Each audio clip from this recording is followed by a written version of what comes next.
सोचिए, आखिरी बार जब आपके आसपास, आपके ऑफिस में, आपके परिवार में या आपके मोहल्ले में कोई वायरस फैल रहा था। और अगर आप याद करें तो शायद आपको याद आएगा कि कुछ लोग बीमार पड़ गए थे और कुछ लोग नहीं, जबकि सभी एक ही हवा में सांस ले रहे थे, सभी एक ही कीटाणु के संपर्क में थे।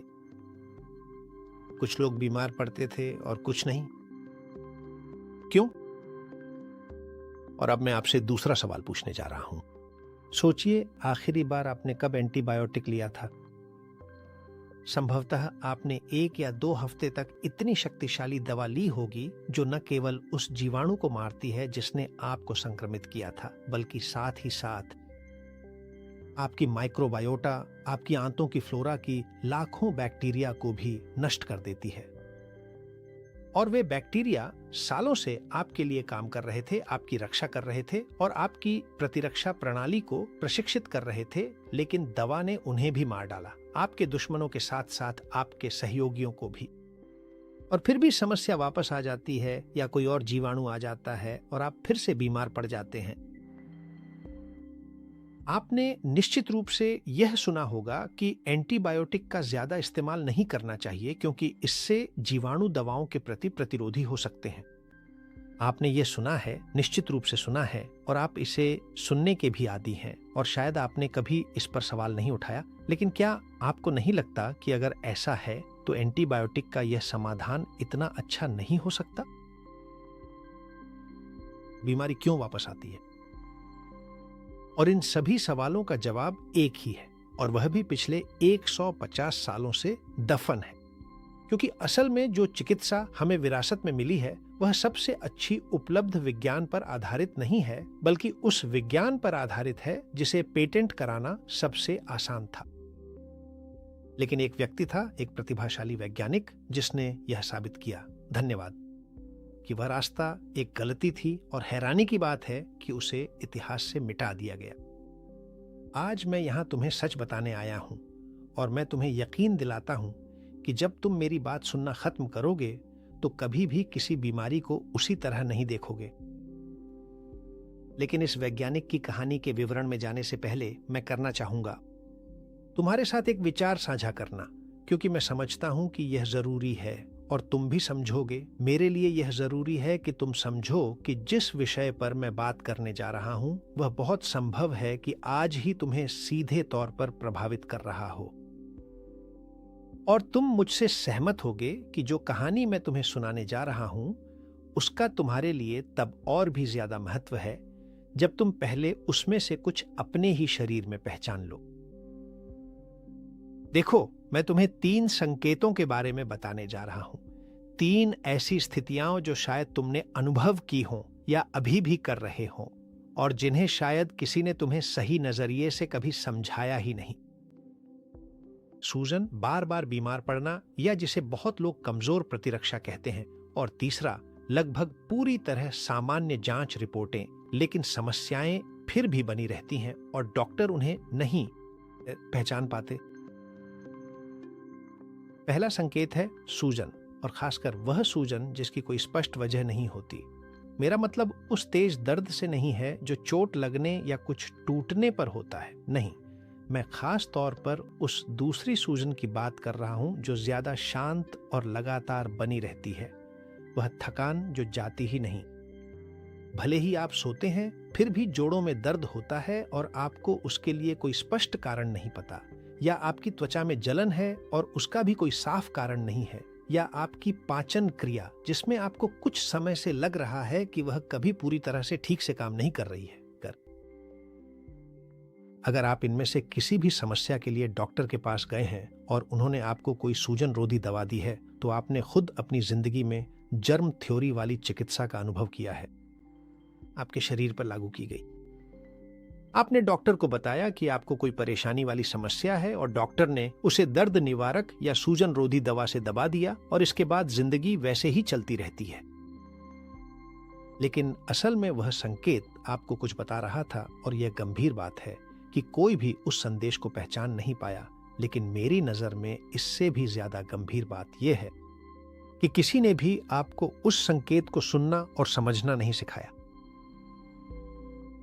दूसरा संकेत है बार बार होने वाली संवेदनशीलता, यानी क्या आप उन लोगों में से हैं जो हमेशा सबसे पहले बीमार पड़ते हैं? क्या आप वो हैं जिन्हें हर बार जो भी बीमारी फैलती है लग जाती है? क्या आप वो हैं जिन्हें दूसरों की तुलना में ठीक होने में ज्यादा समय लगता है? अगर ऐसा है तो शायद आपने ये सुना होगा कि आपके रक्षा तंत्र कमजोर है। ये एक ऐसी बात है जो स्पष्टीकरण जैसी लगती है, लेकिन असल में ये आपको कुछ भी नहीं समझ आती। ये अगर आप इसे एक उदाहरण से समझें तो ऐसा है जैसे किसी को यह कहना कि उसकी कार स्टार्ट नहीं हो रही क्योंकि उसका इंजन बंद है। सच्चाई यह नहीं है कि शायद आपकी प्रतिरक्षा प्रणाली कमजोर है। ज्यादा संभावना यह है कि आपका जैविक वातावरण उस स्थिति में नहीं है जिसकी उसे खुद को बचाने के लिए जरूरत है। और तीसरा संकेत सबसे ज्यादा निराशाजनक है, जो सबसे ज्यादा भ्रमित करता है। ऐसा होता है कि आपकी सभी जांच रिपोर्ट्स ठीक आती हैं, बिल्कुल सही, और डॉक्टर आपको बताते हैं कि आप स्वस्थ हैं, लेकिन आप घर जाते हुए जानते हैं कि कुछ है जो मेल नहीं खाता। कुछ ऐसा है जो वैसे काम नहीं कर रहा जैसा उसे करना चाहिए, लेकिन कोई भी संख्या किसी भी कागज पर आपको यह नहीं बता सकती कि वह क्या है। अगर आपको इससे कुछ सांत्वना या अनुभव मिलता है तो हाल ही में मेरे साथ भी ऐसा ही हुआ जब मुझे अपने दिल में बैक्टीरियल संक्रमण हुआ था। 3 बार मैं इमरजेंसी में गया, 3 अलग अलग अस्पतालों में, और तीनों बार मुझे घर भेज दिया गया एक ऐसे निदान के साथ। जानते हो क्या, शायद यह सिर्फ एक सर्दी होगी। आपकी जांच रिपोर्ट्स बिल्कुल सही हैं। मैं इसे वोल्टेज की समस्या कहता हूं, और वोल्टेज किसी भी सामान्य ब्लड टेस्ट में नहीं आता क्योंकि कोई भी इसे मापता नहीं है। ऐसा इसलिए नहीं कि वह मौजूद नहीं है, बल्कि इसलिए कि जो चिकित्सा हमें विरासत में मिली है वह इसे खोजने के लिए बनाई ही नहीं गई थी और न ही इसे मापने के लिए। अगर इन तीनों में से कोई भी संकेत तुम्हें जाना पहचाना लगता है तो आगे जो आने वाला है वह सिर्फ एक भूले बिसरे वैज्ञानिक की कहानी नहीं है, बल्कि यह उस बात की भी व्याख्या है कि तुम्हारा शरीर सालों से मदद क्यों मांग रहा है, एक ऐसे तरीके से जिसे कोई समझ ही नहीं पाया। और यह भी कि तुम आज से इसे बदलना कैसे शुरू कर सकते हो। ठीक है, तो अब मेरे साथ चलो फ्रांस, 175 साल पहले के पेरिस में। आओ हम साल 1850 में चलते हैं, जब आधी दुनिया हैजे, तपेदिक और ऐसी बुखारों से मर रही थी जिन्हें कोई समझ नहीं पा रहा था। 2 फ्रांसीसी वैज्ञानिकों के बीच एक ऐसी प्रतिद्वंद्विता चल रही थी जो विज्ञान से कहीं आगे बढ़ चुकी थी। उनमें से एक थे लुई पाश्चर। उनका नाम शायद तुम्हें जाना पहचाना लगे। असल में देखो, उनका नाम उस प्रक्रिया में दर्ज है जिसका हम दूध को सुरक्षित रखने के लिए इस्तेमाल करते हैं, पाश्चुरीकरण। यह तुम्हारे बच्चों की पाठ्य पुस्तकों में भी है और शायद तुम्हारी किताबों में भी था, और यह आधी दुनिया की यूनिवर्सिटियों की इमारतों पर भी लिखा हुआ है। वह पेशे से रसायन शास्त्री थे, संचार के जीनियस, और साथ ही सरकार और प्रेस के चहेते भी थे अपने समय के। वह ऐसे इंसान थे जिन्हें ठीक ठीक पता था कि सत्ता से कैसे बात करनी है और पैसे वालों से कैसे बात करनी है। और दूसरे थे एंटोइन बेचैम्प। यह नाम शायद ही आपको याद होगा, और जैसा कि आप नीचे देखेंगे यह कोई संयोग नहीं है। बेचैम्प एक डॉक्टर, फार्मासिस्ट और जीव विज्ञानी थे। 3 बार डॉक्टर के पास। एक आदमी जिसने अपना मुंह खोलने से पहले वर्षों तक सूक्ष्मदर्शी से जांच की। ऐसा व्यक्ति जो कुछ भी कहने से पहले उसे पूरी तरह से परख लेता था। दोनों, पाश्चर और बेचैम्प, एक ही चीज को समझने की कोशिश कर रहे थे। हम बीमार क्यों होते हैं? और दोनों ने बिल्कुल अलग अलग निष्कर्ष निकाले। यहां समस्या यह है कि मानवता ने उस व्यक्ति को चुना जो गलत था। पाश्चर ने कुछ ऐसा प्रस्तावित किया जो अपनी सादगी में बहुत आकर्षक था। वह कहते थे, बीमारी बाहर से आती है, हवा में कीटाणु होते हैं, वे आपके शरीर में प्रवेश करते हैं और आपको मार देते हैं। इसे ही हम कीटाणु सिद्धांत कहते हैं, और वैज्ञानिक कथा के लिहाज से यह वास्तव में एकदम परिपूर्ण थी। समाज और इंसानों के पास एक समस्या थी और उसे हल करने के लिए एक नायक था, डॉक्टर, जो हमलावर को खत्म करता है, और एक खलनायक यानी माइक्रोब। और पाश्चर ने एक स्पष्ट समाधान पेश किया, हथियार उठाओ और खलनायक को मार डालो। याद रखो कि उस समय दुनिया बारूद के हथियारों के बड़े पैमाने पर इस्तेमाल के दौर में थी और हर रोज अखबारों में अमेरिकी वाइल्ड वेस्ट की कहानियां छपती थीं।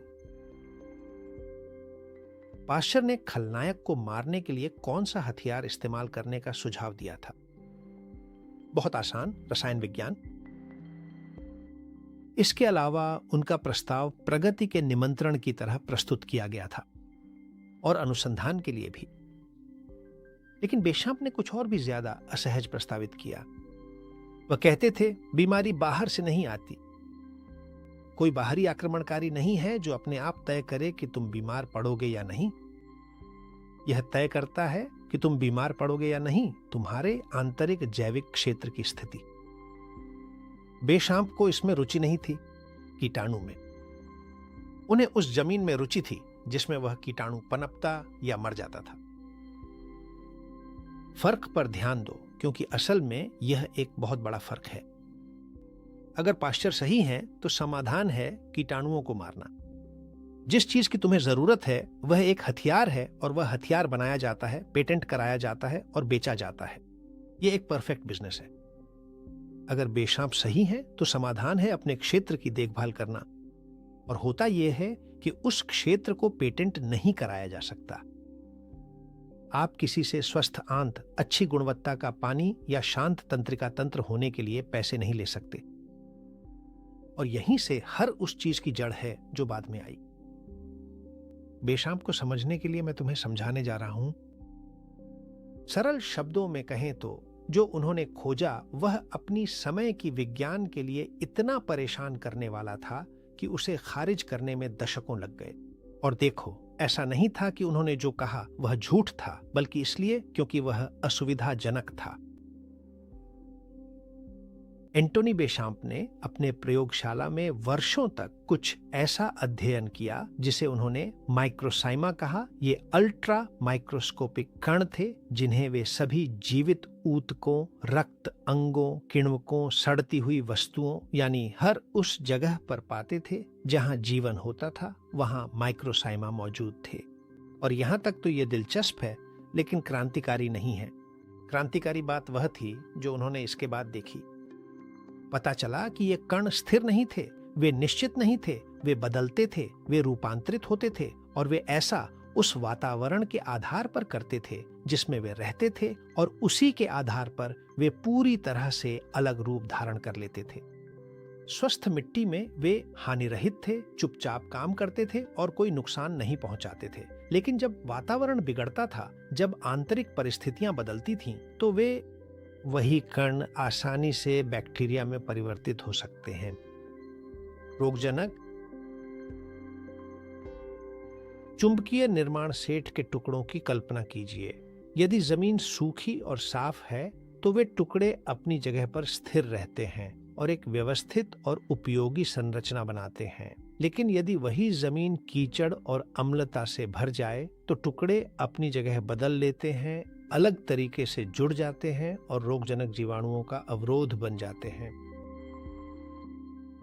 ऐसा नहीं है कि कीचड़ बाहर से बैक्टीरिया लेकर आता है, बल्कि हुआ यह है कि गंदे वातावरण ने तुम्हारे अपने जैविक ईंटों यानी माइक्रोजाइम्स को जीवित रहने के लिए अपना रूप बदलने पर मजबूर कर दिया है। और इसी को हम प्लियोमॉर्फिज्म कहते हैं।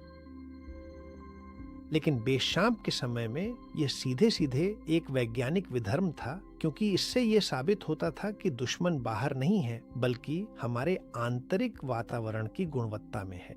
और अब सोचो कि इसका क्या मतलब है।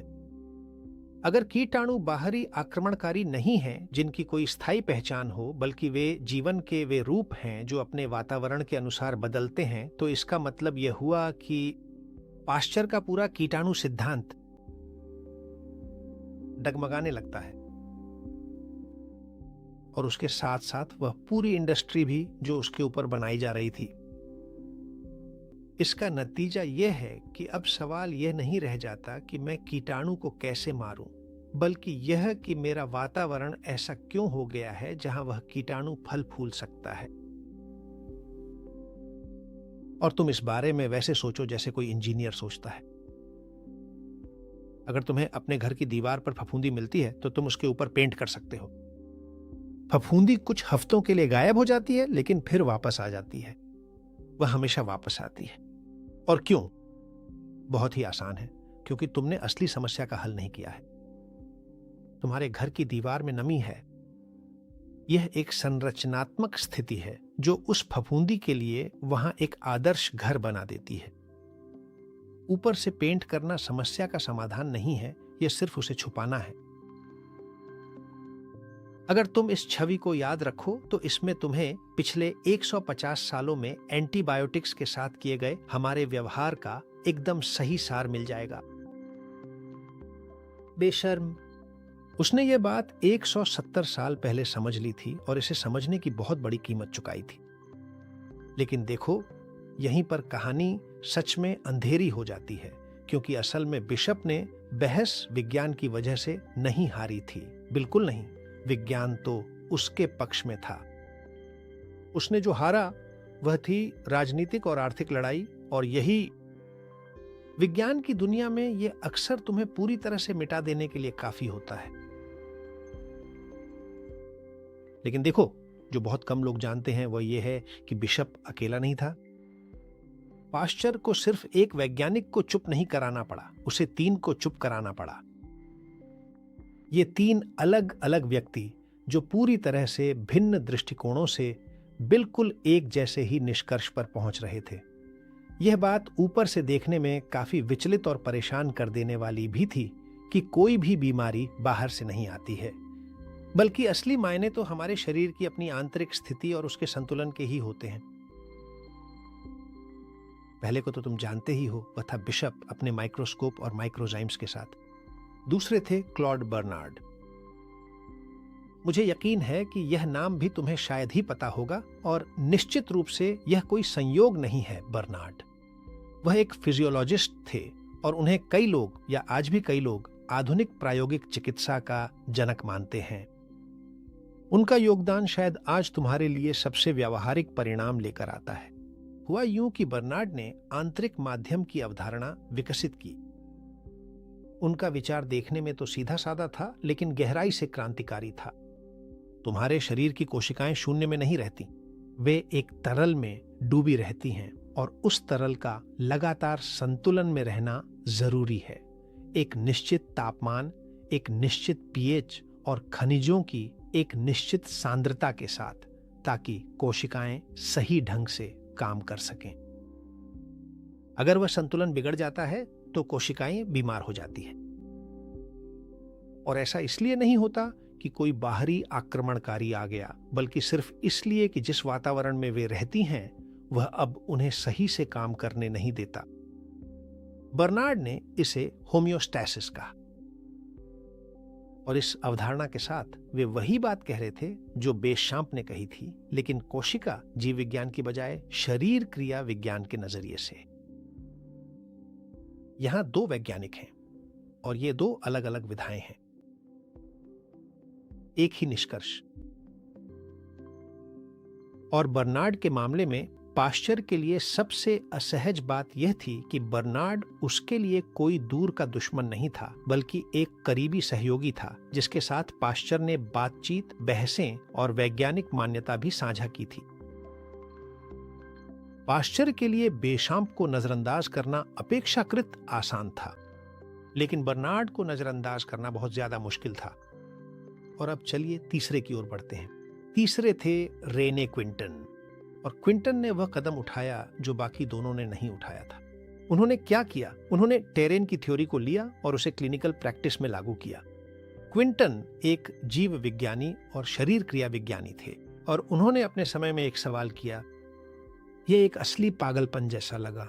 उन्होंने कहा, उन्होंने खुद से पूछा, अगर जीवन महासागर में उत्पन्न हुआ था और हमारी कोशिकाएं करोड़ों वर्षों से उसी समुद्री वातावरण में नहाकर विकसित हो रही हैं, तो क्या यह संभव नहीं है कि हमारे शरीर का आंतरिक माध्यम उसी आदिम महासागर का एक रूप हो? क्विंटन ने वह बात देखी जिसे पहले कभी किसी ने इतनी स्पष्टता से नहीं कहा था। पता चलता है कि मानव रक्त प्लाज्मा की संरचना समुद्र के पानी के साथ असाधारण रूप से समान है। इसमें वही खनिज होते हैं और वही अनुपात होते हैं, और यह वही इलेक्ट्रोकेमिकल वातावरण भी साझा करता है। यहीं से उन्होंने एक ऐसा निष्कर्ष निकाला जो सीधे बर्नार्ड और बेचाम्प से जुड़ता था। और उन्होंने कहा, अगर शरीर एक एक्वेरियम की तरह है और मछलियों को जीवित रखने के लिए उनके दुश्मनों पर हमला करना नहीं, बल्कि पानी को सही स्थिति में बनाए रखना जरूरी है, तो चिकित्सा को भी कीटाणुओं को मारने की बजाय आंतरिक माध्यम की गुणवत्ता को बहाल करने पर ज्यादा ध्यान देना चाहिए। और वे केवल सिद्धांत तक ही सीमित नहीं रहे। उन्होंने अपनी परिकल्पना को साबित किया, और वह भी ऐसे तरीके से जिसे कोई आसानी से नजरअंदाज नहीं कर सका। उसने एक कुत्ते को लिया, उसकी लगभग सारी खून निकाल दी और उसकी जगह समुद्री पानी डाला, जिसे इस तरह से पतला किया गया था कि उसकी सांद्रता मानव प्लाज्मा के बराबर हो गई थी। जर्म थ्योरी की तर्क के अनुसार उस कुत्ते को मर जाना चाहिए था कुछ ही मिनटों में, लेकिन ऐसा नहीं हुआ। वे कहते थे उसके शरीर में खून नहीं रहेगा, लाल रक्त कोशिकाएं नहीं रहेंगी, एंटीबॉडीज नहीं रहेंगी, वह कुछ ही मिनटों में मर जाएगा। वह नहीं मरा, बल्कि ठीक हो गया, और उसके शरीर ने उसी समुद्र जल को आधार बनाकर फिर से खून बना लिया। यह प्रयोग एक जबरदस्त सनसनी बन गया। साथ ही यह एक उच्च स्तर का वैज्ञानिक विवाद भी था, क्योंकि इसे दोहराया गया, दस्तावेजित किया गया, और सबसे बढ़कर इसे नजरअंदाज करना असंभव था। लेकिन क्विंटन इससे भी आगे गया। उसने पेरिस में डिस्पेंसरी खोली और वहां कुपोषण और संक्रामक बीमारियों से मर रहे बच्चों का इलाज किया। ये वे बच्चे थे जिन्हें पारंपरिक चिकित्सा ने पूरी तरह छोड़ दिया था, उन्हें खोया हुआ मान लिया गया था। वह उन्हें केवल एक ही साधन से इलाज करता था। क्विंटन उन्हें आइसोटोनिक समुद्री जल देता था, और वह इसे सीधे उनके शरीर में देता था ताकि उनके छोटे आंतरिक वातावरण की स्थिति को बहाल किया जा सके। और परिणाम असाधारण थे। हजारों बच्चे ठीक हो गए और सब कुछ दस्तावेजित और प्रकाशित किया गया। बेशाम के पास सूक्ष्मदर्शी से सिद्धांत था, बर्नार्ड के पास शरीर विज्ञान से सिद्धांत था, और क्विंटन के पास मानव परिणामों के साथ नैदानिक प्रमाण थे। 3 मोर्चे, 3 विधाएं, एक ही निष्कर्ष। और तब ऐसा हुआ। इतनी सारी बातें सामने होने के बावजूद जब हम इस कहानी के सबसे असहज क्षण पर पहुंचते हैं, तो लुई पाश्चर इन तीनों के काम को जानते थे। वे बर्नार्ड को व्यक्तिगत रूप से जानते थे, उनसे नियमित रूप से मिलते थे, बेशाम के माइक्रोसाइमा को जानते थे, और क्विंटन के डिस्पेंसरी और उन बच्चों को भी जानते थे जिन्हें क्विंटन बचा रहे थे। अपने निजी प्रयोगशाला डायरी में उन्होंने ऐसी बातें लिखी जो उनकी मृत्यु के दशकों बाद तक सार्वजनिक नहीं हुई।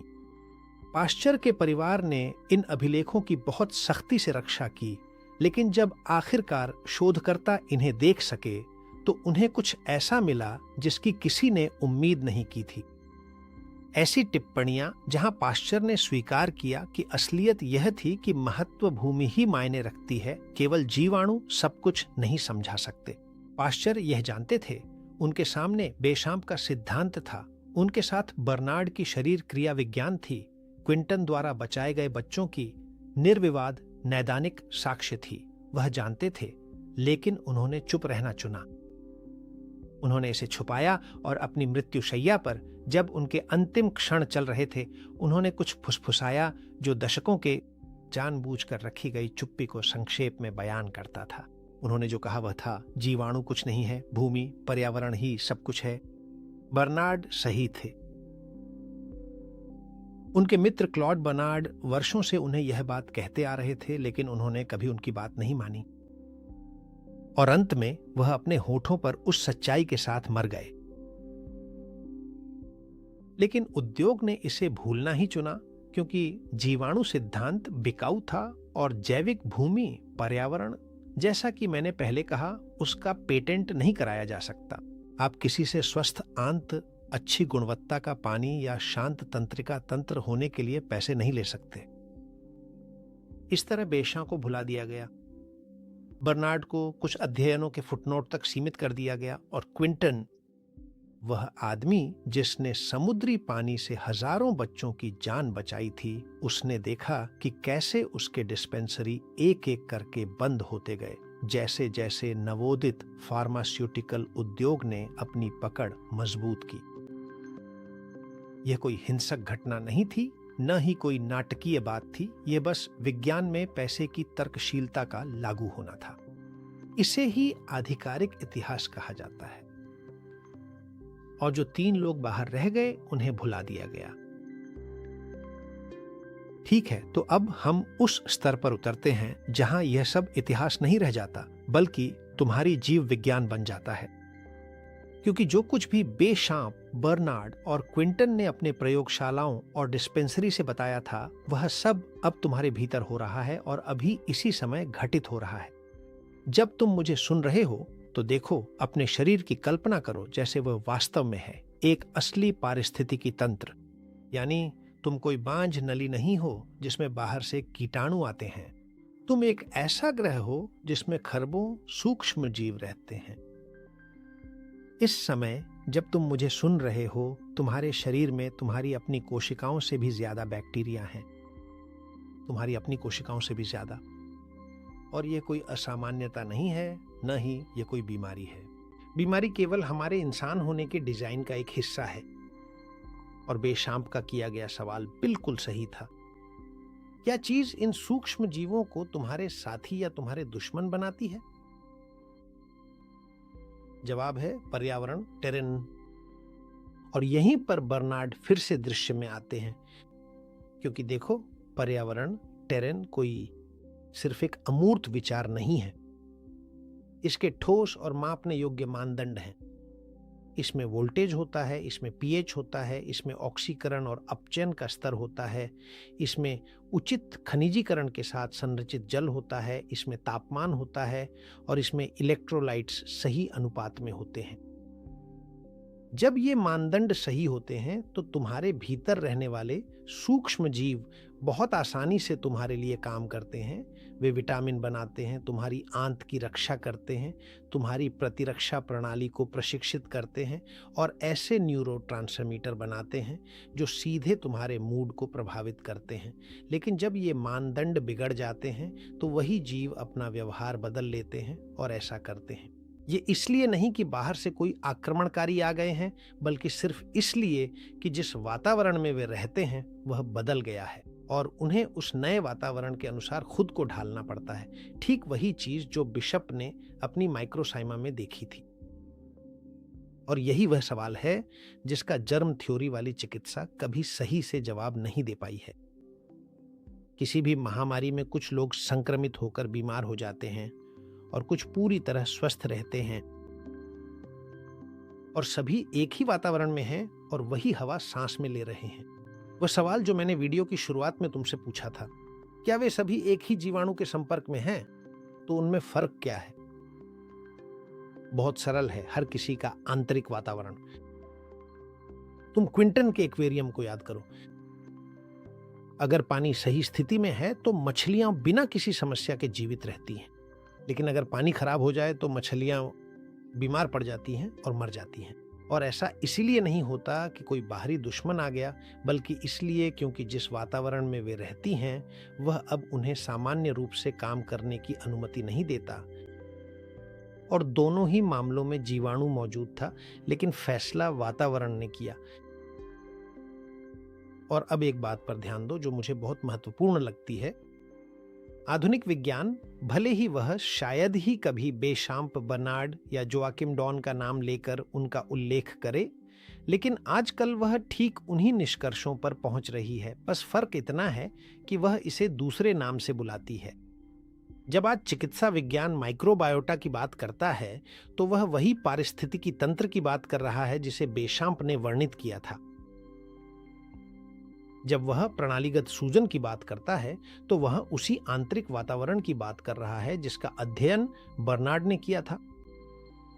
और जब वह सीरम और इलेक्ट्रोलाइट्स के साथ अंतःशिरा पुनर्जलीकरण की बात करता है तो वह वही सिद्धांत अपना रहा है जिसे क्विंटन ने 150 साल पहले पेरिस में अपने बच्चों के साथ सिद्ध किया था। लेकिन इन तीनों को भुला दिया गया, उनके विचारों को नहीं। विचार जीवित रहे, नए नामों के साथ छुपे हुए, क्योंकि देखो, सच जब पर्याप्त मजबूत होता है तो वह गायब नहीं होता, बस कभी कभी वह अपना रूप बदल लेता है। और यह हमें इस पूरे वीडियो के सबसे महत्वपूर्ण सवाल पर ले आता है। अगर आधार ही सब कुछ है, अगर यह तय करता है कि आप बीमार होंगे या नहीं, तो वह आपके आंतरिक वातावरण की स्थिति है, तो फिर आप कल सुबह क्या कर सकते हैं ताकि उसकी देखभाल शुरू कर सकें? यही वह बात है जिसके बारे में मैं अब तुमसे बात करने जा रहा हूं। और इसी के साथ हम उस बिंदु पर पहुंचते हैं जो मेरे लिए इस पूरे वीडियो का असली व्यावहारिक दिल है। क्योंकि ये जानना कि बेशम सही थे बहुत अच्छी बात है, ये जानना कि बर्नार्ड ने इसकी पुष्टि की थी फिजियोलॉजी के नजरिए से भी ये बहुत अच्छा है, और ये जानना कि क्विंटन ने इसे असली बच्चों के साथ क्लिनिकली साबित किया, ये तो और भी बेहतर है। लेकिन देखो, अगर ये सब तुम्हारे किसी ठोस काम नहीं आता कल सुबह तुम्हारे लिए, तो फिर ये सिर्फ एक दिलचस्प कहानी बनकर रह जाएगी। तो मेरे साथ आओ, क्योंकि अब हम व्यावहारिक स्तर पर उतरने वाले हैं। और जो मैं अब तुम्हें देने जा रहा हूं वह कोई वेलनेस टिप्स की सूची नहीं है, बल्कि यह तुम्हारे जैविक क्षेत्र पर लागू की गई सटीक इंजीनियरिंग है, भौतिकी, रसायन और शरीर विज्ञान, जो इस तरह से एकीकृत हैं जैसा कि पारंपरिक चिकित्सा अभी तक पूरी तरह से अपनाने में सक्षम नहीं हुई है। मैं तुम्हें 4 कारक, 4 लीवर और हर एक के लिए ठोस क्रियाएं देने जा रहा हूं। और शुरू करने से पहले मैं चाहता हूं कि तुम एक बात समझो जो शायद तुम्हें उकसाने वाली लगे, लेकिन असल में यह शुद्ध इंजीनियरिंग है। देखो, तुम एक स्वस्थ जमीन नहीं खरीद सकते, तुम एंटीबायोटिक्स खरीद सकते हो, तुम एंटी इन्फ्लेमेटरी दवाएं खरीद सकते हो, तुम सप्लीमेंट्स भी खरीद सकते हो, लेकिन जैविक जमीन, तुम्हारी जैविक जमीन, वह फार्मेसी में नहीं बिकती। इसे बनाया जाता है, बनाए रखा जाता है या नष्ट किया जाता है। और इन तीनों में से कौन सा तुम्हारे शरीर में अभी हो रहा है, इसका फैसला तुम हर दिन खुद करते हो। इसी के साथ शुरू करते हैं। पहला लीवर है पानी। और यहां क्विंटन ने हमें सबसे स्पष्ट सबक दिया, तुम्हारे शरीर का आंतरिक माध्यम पानी की मात्रा नहीं चाहता, उसे चाहिए पानी जिसमें विशिष्ट और सही खनिज संरचना हो। उस चालकता के बिना तुम्हारी कोशिकाओं का विद्युत संकेत बस बिगड़ जाता है, जमीन कमजोर हो जाती है और वे सूक्ष्म जीव जिनका बेझा ने वर्णन किया था अपना रूप बदलने लगते हैं। इसका व्यावहारिक अर्थ क्या है? तो इसमें 2 विकल्प हैं जिन्हें मैं खुद इस्तेमाल करता हूं और सलाह देता हूं, और जिनके बारे में मैंने तुम्हें दूसरे वीडियो में बताया है। पहला है आइसोटोनिक पानी, वही जो क्विंटन अपने बीमार छोटे बच्चों के आंतरिक माध्यम को बहाल करने के लिए इस्तेमाल करते थे। और इसकी तैयारी बहुत आसान है। 1 भाग समुद्री जल को 3 भाग हल्की मिनरलाइजेशन वाले मिनरल वाटर के साथ मिलाएं। और देखो, ये जरूरी है कि जो मिनरल वाटर तुम इस्तेमाल करो वह हल्की मिनरलाइजेशन वाला हो, ताकि समुद्री जल के खनिजों के अनुपात में कोई बदलाव ना आए। इस मिश्रण का उद्देश्य मानव प्लाज्मा की संरचना की नकल करना है, और यह सचमुच एक्वेरियम को वह पानी लौटाना है जिसकी उसे जरूरत है। दूसरा सबसे आसान विकल्प रोजमर्रा के लिए यह है कि अपने पानी में समुद्री नमक, वर्जिन सालिना मिलाएं, लेकिन रिफाइंड नमक या सुपरमार्केट में मिलने वाला नमक न डालें। ये वर्जिन नमक होना चाहिए जिसमें उसके सभी खनिज पूरी तरह सुरक्षित हों। और जैसा कि तुम जानते हो, हमने इस विषय पर चैनल पर पहले भी विस्तार से बात की है। यह नमक केवल एक मसाला नहीं है, बल्कि सबसे बढ़कर वह इलेक्ट्रोलाइट है जो आपकी जैविक एंटीना को कंपन करने में सक्षम बनाता है। और यहाँ एक खास तरीका है जिसे मैं तुम्हें दिन की शुरुआत के लिए अपनाने की सलाह देता हूँ। अपना पानी लो, चाहे वह आइसोटोनिक हो या समुद्री नमक वाला, और उसमें 1 या 2 नींबू का रस मिलाओ। और मुझे पता है कि तुम्हें यह विरोधाभासी लग सकता है कि संतुलन के लिए कुछ खट्टा मिलाया जाए, और अब जब मैं तुम्हें पीएच के बारे में बताऊंगा तो तुम समझ जाओगे कि यह क्यों विरोधाभासी नहीं है। दूसरी महत्वपूर्ण चीज है पीएच। और यहाँ एक महत्वपूर्ण अंतर है जिसे बहुत कम लोग जानते हैं और जो भ्रम से बचने के लिए बहुत जरूरी है। देखो, सालों से हमने सुना है कि शरीर को क्षारीय होना चाहिए और अम्लता दुश्मन है, इसलिए हमें हमेशा अपने शरीर को क्षारीय बनाने की कोशिश करनी चाहिए। और असल में ये, जैसे कई दूसरी अति सरलीकरण बातें, ये भी आधा सच है जो तुम्हें गलत दिशा में ले जा सकता है। अपने शरीर को स्विमिंग पूल की तरह क्षारीय बनाने के फैशन को भूल जाओ, क्योंकि भौतिकी ऐसे काम नहीं करती। और यहां मैं तुम्हें एक बात स्पष्ट करना चाहता हूं। 2 पीएच हैं जो मायने रखते हैं और जिन्हें तुम्हें आपस में नहीं मिलाना चाहिए। एक तरफ है खून का पीएच, जो कि असाधारण रूप से स्थिर होता है। आपका शरीर इसे 7.35 और 7.45 के बीच मिलीमीटर की सटीकता से नियंत्रित करता है, और अगर यह थोड़ा भी उस सीमा से बाहर चला जाए तो इसके परिणाम आपके लिए बहुत गंभीर हो सकते हैं। आपका शरीर इसे उसी सीमा में बनाए रखने के लिए जो भी जरूरी होगा करेगा, और यह पीएच यानी खून का पीएच आप जो खाते हैं उससे नहीं बदलेगा। और फिर है मूत्र का पीएच। ये एक अलग कहानी है। ये वास्तव में आपके मेटाबॉलिज्म की अम्ल क्षारीय स्थिति को दर्शाता है और इसे आप माप और मॉनिटर कर सकते हैं। ये टेस्ट आपको किसी भी फार्मेसी में उपलब्ध मिल जाएंगे, और ये पीएच आपको आपके शरीर की स्थिति के बारे में उपयोगी जानकारी देगा। देखिए, आखिर में यहाँ सबसे जरूरी बात यह है कि पीएच कुछ और नहीं बल्कि आपकी जैविक नलियों में पानी के दबाव जैसा ही है। अगर आपके शरीर का आंतरिक वातावरण प्रोसेस्ड शुगर या कोर्टिसोल से भरा हुआ है तो दबाव गिर जाएगा और आपका शरीर अम्लीय हो जाएगा। और एक अम्लीय वातावरण में विद्युत चालकता गिर जाती है। आपकी कोशिकाएं अब अपना -70 मिलीवोल्ट का वोल्टेज बनाए नहीं रख सकती, और यह शुद्ध भौतिकी है। सही पीएच के बिना आपकी बैटरी डिस्चार्ज हो जाती है। और इसी वजह से नींबू और कच्चा समुद्री नमक कोई दादी माँ का घरेलू नुस्खा नहीं है। ये मुख्य इलेक्ट्रोलाइट हैं जो आपके केबलों से जंग साफ करते हैं ताकि ऊर्जा का प्रवाह फिर से शुरू हो सके। शरीर के बाहर नींबू का रस अम्लीय होता है, यह तो स्पष्ट है, लेकिन जब शरीर इसका चयापचय करता है तो यह चयापचय पर क्षारीय प्रभाव डालता है, और यह उन विरोधाभासी संकेतों में से एक है जिन्हें जैव रसायन विज्ञान पूरी तरह से समझ आता है। और दिन के पहले पेय के रूप में नमक, समुद्री जल और नींबू मिला पानी। धन्यवाद। ये आपकी मिट्टी के अम्ल क्षार संतुलन का ध्यान रखने के सबसे सरल और प्रभावी तरीकों में से एक है। ठीक है, और अब हम तीसरे स्तर सेल्यूलर वोल्टेज पर चलते हैं। परंपरागत चिकित्सा में इस पहलू को सबसे अधिक नजरअंदाज किया जाता है, और बदले में जैविक इंजीनियरिंग के दृष्टिकोण से यह सबसे महत्वपूर्ण है। आपके शरीर की हर कोशिका को लगभग -70 मिलीवोल्ट का मेम्ब्रेन पोटेंशियल बनाए रखना होता है, और यह कोई मामूली बात नहीं है। यह 4 बुनियादी चीजों के होने के लिए आवश्यक शर्त है।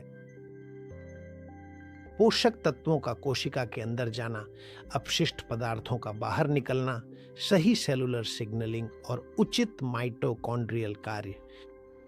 एक क्षतिग्रस्त या सूजन वाली कोशिका वह वोल्टेज खो देती है, वह डिपोलराइज हो जाती है, और जब वह डिपोलराइज हो जाती है तो वह ठीक से काम करना बंद कर देती है।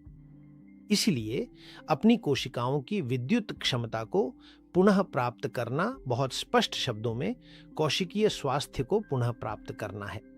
और आप कहेंगे, अरे ये कैसे किया जाता है? तो पहली बात तो हम पहले ही बता चुके हैं। पानी का सही मिनरलाइजेशन, इलेक्ट्रोलाइट्स, जो वे चालक हैं जो उस वोल्टेज को बनाए रखने की अनुमति देते हैं, क्योंकि वास्तव में बिना मिनरल्स के कोई कंडक्टिविटी नहीं होती और बिना कंडक्टिविटी के वोल्टेज नहीं हो सकता। ये इतना ही सीधा है।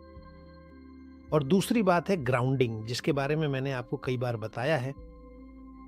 कई बार आपकी त्वचा का सीधे धरती से संपर्क, यानी घास, रेत या मिट्टी पर नंगे पांव चलना, जब आपका शरीर धरती को छूता है तो 2 चीजें एक साथ होती हैं।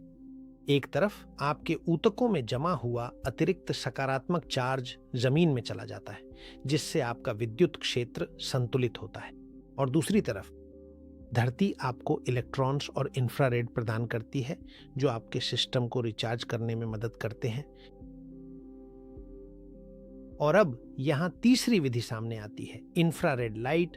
सूर्य की रोशनी, खासकर सूर्योदय और सुबह के शुरुआती घंटों की, जब इंफ्रारेड प्रचुर मात्रा में होता है और अल्ट्रावायलेट विकिरण अभी भी कम होता है। अगर आप सूरज की रोशनी नहीं ले सकते तो 850 नैनोमीटर की इंफ्रारेड लैंप उपलब्ध है। यह वही है जो सूरज की अनुपस्थिति में उसकी जगह लेने में आपकी मदद कर सकती है। देखिए, उस आवृत्ति के फोटॉन सीधे आपकी कोशिकाओं के पानी द्वारा अवशोषित किए जाते हैं और उस क्षेत्र को फैलाते हैं जिसे जेराल्ड पोलाक ने एक्सक्लूजन जोन कहा था, जो वह संरचित पानी की परत है जो आपकी प्रोटीन, आपकी झिल्लियों और आपके डीएनए को घेरती है, और वही है जो कोशिका के भीतर विद्युत व्यवस्था को बनाए रखती है। खनिज युक्त पानी, ग्राउंडिंग और इंफ्रारेड लाइट, ये तीनों एक ही लक्ष्य के लिए मिलकर काम करती हैं, कोशिका के वोल्टेज को उस दायरे में बनाए रखना जहां जीवन सही ढंग से घटित होता है। और इसी के साथ हम चौथे लीवर पर पहुंचते हैं। याद दिलाने के लिए, पहली है पानी, दूसरी पीएच और तीसरी, जिसके बारे में मैंने अभी बताया, वह है कोशिका का वोल्टेज। चौथा लीवर है नर्वस सिस्टम,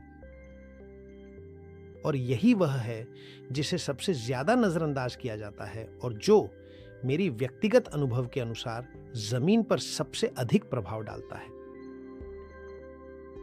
यहां मैं चाहता हूं कि आप अपने नर्वस सिस्टम को कुछ मनोवैज्ञानिक चीज के रूप में नहीं, बल्कि जैसा कि यह वास्तव में इंजीनियरिंग के दृष्टिकोण से है, एक इलेक्ट्रिक सर्किट। और ऐसे इलेक्ट्रिक सर्किट के लिए क्रॉनिक स्ट्रेस का मतलब है सर्किट को लगातार ऐसे तनाव में डालना जिसे वह निकाल नहीं सकता। और क्या होता है जब कोई इलेक्ट्रिक सर्किट हमेशा ओवरलोड रहता है?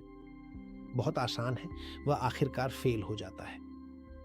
और आपकी बायोलॉजी में भी यही होता है। यह खराबी किसी तार में नहीं होती, बल्कि आपकी कोशिकाओं के वोल्टेज में होती है। क्रॉनिक स्ट्रेस उस -70 मिलीवोल्ट्स की पोटेंशियल को धीरे धीरे खत्म कर देता है, जिसके बारे में मैंने आपको बताया था। यह पीएच को बदलता है, आंतों की फ्लोरा को प्रभावित करता है, आंतों की पारगम्यता बढ़ाता है और शरीर की स्थिति को बदल देता है। बिल्कुल उसी दिशा में जैसा कि बिशप ने बताया था, यानी उस वातावरण की ओर जिसमें सूक्ष्म जीव अपनी रोगजनक अवस्था अपना लेते हैं। और देखिए, मैंने यह सब खुद अपनी जिंदगी में अनुभव किया है। मैं उस स्ट्रेचर पर था मल्टी ऑर्गन फेल्योर के साथ, और एक मेडिकल डायरेक्टर मुझसे मेरी आखिरी इच्छाएं पूछ रहा था, क्योंकि उसे नहीं लगता था कि मैं अगला दिन देख पाऊंगा। और मैं आपको यकीन दिलाता हूं कि वहां कोई भी जर्म मुझे मार नहीं रहा था। जो था वह एक ऐसा शरीर था जो पूरी तरह से उस तनाव से झुलस चुका था, जब मैंने देखा कि कैसे मुझसे मेरा सब कुछ और मेरी पहचान छीन ली जा रही थी। और इसने इतना जबरदस्त शॉर्ट सर्किट पैदा कर दिया कि मेरी झिल्लियों का वोल्टेज इतनी तेजी से गिरा कि वह सिस्टम के पूरी तरह से ढह जाने के स्तर तक पहुंच गया। यह है बायोफिजिक्स। यह हमें बताती है कि झिल्लियों का वोल्टेज गिर जाता है। धन्यवाद। यह आवश्यक -70 मिलीवोल्ट से भी बहुत नीचे चला जाता है, और मेरा वोल्टेज शायद -20 मिलीवोल्ट या उससे भी कम तक गिर गया था। इस स्तर की डिस्चार्ज पर आपकी कोशिकाएं बस इतना करती हैं कि वे सिस्टम को बंद कर देती हैं। आप काम करना बंद कर देते हैं। और इसलिए मैं जानता हूं, केवल जीवित रहने के लिए, कि अगर आप ग्राउंडिंग, मिनरलाइज्ड प्लाज्मा और इंफ्रारेड लाइट के जरिए अपने -70 मिलीवोल्ट वापस नहीं पाते, तो केमिकल मेडिसिन सिर्फ उस घर में फ्यूज बदल रही है जो असल में जल रहा है। आप व्यावहारिक रूप से क्या कर सकते हैं? बहुत आसान है। पहले बताई गई 3 लीवर पहले ही जवाब का हिस्सा है। मिनरल्स वाला पानी, ग्राउंडिंग और इंफ्रारेड लाइट सीधे तौर पर नर्वस सिस्टम पर असर डालते हैं, क्योंकि ये उस सेलुलर वोल्टेज पर असर डालते हैं जो उन्हें बनाए रखता है। लेकिन मैं चाहता हूं कि आप 2 और टूल्स को भी जानें, क्योंकि ये भी सीधे तौर पर वेगस नर्व पर असर डालते हैं, जो कि असल में ऑटोनोमिक नर्वस सिस्टम का सबसे बड़ा रेगुलेटर है, और वही तय करता है कि आपका शरीर डिफेंस मोड में है या रिपेयर मोड में। इन टूल्स में से पहला है धीमी और गहरी सांस लेना। जब आप धीरे धीरे सांस लेते हैं, खासकर सांस छोड़ने को लंबा करते हुए, तो आप अपने खून में CO2 को नियंत्रित कर रहे होते हैं और अपने नर्व को सीधा संकेत भेज रहे होते हैं। वेगस नर्व को यह संदेश जाता है कि यहाँ कोई खतरा नहीं है और इसलिए आप इस मोड से बाहर आ सकते हैं। अलार्म, यह आपके नर्वस सिस्टम के लिए सबसे तेज और सबसे सुलभ रीसेट है और इसके लिए आपको कुछ भी नहीं चाहिए, सिर्फ हवा और जागरूकता। और दूसरा है ठंडा पानी नहाने के अंत में। मुझे पता है कि यह बात कई लोगों को अच्छी नहीं लगेगी, लेकिन जैविक इंजीनियरिंग के दृष्टिकोण से ठंडे पानी के वे 30 या 60 सेकंड आपके लिए एक सीधा आदेश है।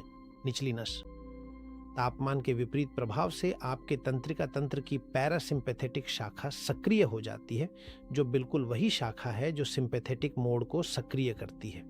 मरम्मत करना, धन्यवाद। यह कोर्टिसोल को कम करता है और शरीर में होने वाली सूजन को घटाता है। इसलिए धीरे धीरे सांस लें और ठंडे पानी का इस्तेमाल करें। 2 इशारे, आपके तंत्रिका तंत्र से आपके भूभाग को नियंत्रित करने वाले सर्किट को दिए गए 2 सीधे आदेश। बेशैम्प, बर्नार्ड और क्विंटन ने हमें सिद्धांत और प्रमाण दोनों दिए। अब नियंत्रण आपके हाथ में है। मैं अपनी बात उस बात से समाप्त करना चाहता हूं जो मुझे लगता है कि आपने अभी जो पूरी कहानी सुनी उससे कहीं अधिक महत्वपूर्ण है, और वह एक सवाल है, सिर्फ एक सवाल। अगली बार जब आप बीमार पड़ें या कोई प्रियजन बीमार हो जाए, तो केवल यह पूछने के बजाय कि कौन सा जीवाणु है, क्या चीज उसे प्रभावित कर रही है या हम इसे कैसे मारें, एक और सवाल जोड़कर देखें, मेरे शरीर की किस स्थिति ने इसे अभी होने देने की अनुमति दी है। और यह सवाल चिकित्सा का विकल्प नहीं है। मैं आपसे यह नहीं कह रहा कि आप अपने डॉक्टर की अनदेखी करें या जब आपको इलाज की जरूरत हो तो उसे ठुकरा दें, ऐसा बिल्कुल नहीं है। परंपरागत चिकित्सा के पास जीवन बचाने वाले उपकरण हैं और ऐसे समय आते हैं जब आपको उनकी जरूरत होती है। मैं खुद अभी 1 महीने तक अस्पताल में भर्ती रहा हूं। मैं जो कह रहा हूं वह कहीं अधिक सूक्ष्म और गहरा है कि आप उस सवाल को जोड़ें। सिर्फ जीवाणु के नाम और उसे मारने वाली दवा से ही संतुष्ट मत हो जाइए। खुद से सवाल कीजिए,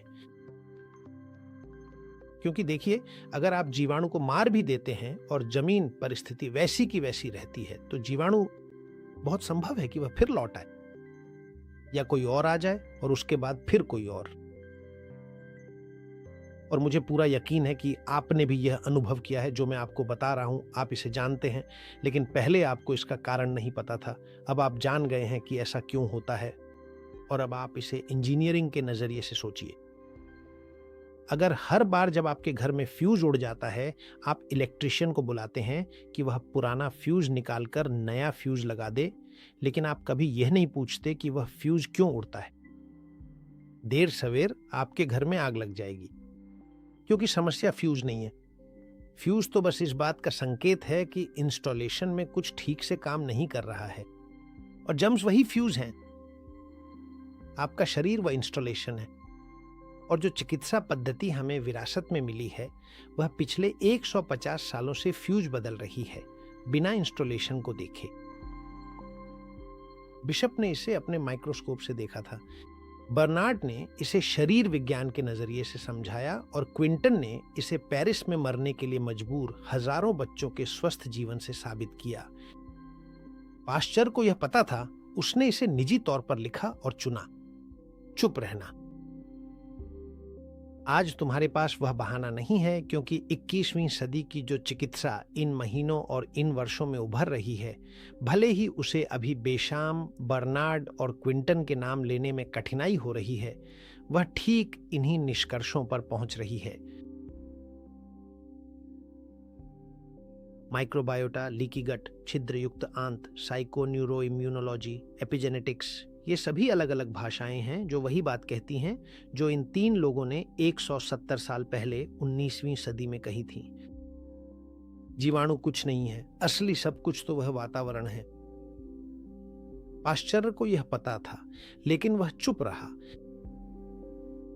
और शायद इसी वजह से यह चलता आ रहा है। मैं बीमार हूं, लेकिन आज से अब तुम भी वही जानते हो जो वह भी जानता था, और उसके विपरीत तुम इस जानकारी के साथ कुछ कर सकते हो।